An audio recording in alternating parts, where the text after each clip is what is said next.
মোটা হাল্ক, সারাদিন ঘুমাবি নাকি? জলদি ওঠ, জঙ্গল থেকে একটা বাঘ ধরে আন। নানি, আবার বাঘ? এই হাল্ক, আজ বিকেলে কোথায় যাচ্ছ? আমি দিদিমার জন্য জঙ্গল থেকে বাঘ ধরতে যাচ্ছি চাচা। বাঘ! ও মাই গড!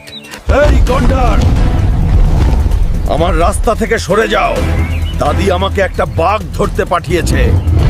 তুমি মানবে না, তাই না?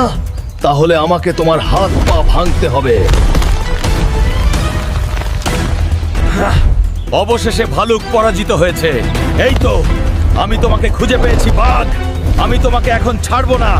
আমি তোকে বাড়ি নিয়ে যাবই, যাই হোক না কেন।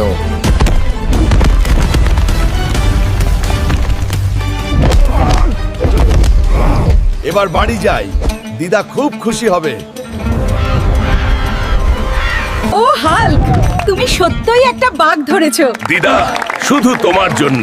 চলো এবার এটা রান্না করি। হাল্ক যদি আমাদের সাথে থাকতো তাহলে আমরা জঙ্গলে সব বাঘ খেয়ে ফেলতাম। গ্রামবাসী, ভয় পেও না। আমি ওকে শাস্তি দেব। আজ এই গ্রামের মাটিতেই এর শেষ হবে। হাল্ক, এই দানবকে পরাজিত করতে হবে। ঠিক আছে দিদা।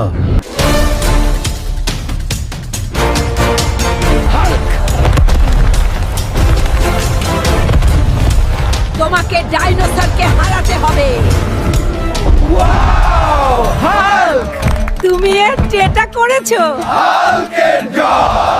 বেশ করেছো হাল্ক। ঠাকুমা, চলো আমরা এটা পুরো গ্রাম একসাথে রান্না করি এবং খাই। ঠিক আছে হাল্ক, আজ আমাদের ডাইনোসরের পার্টি হবে।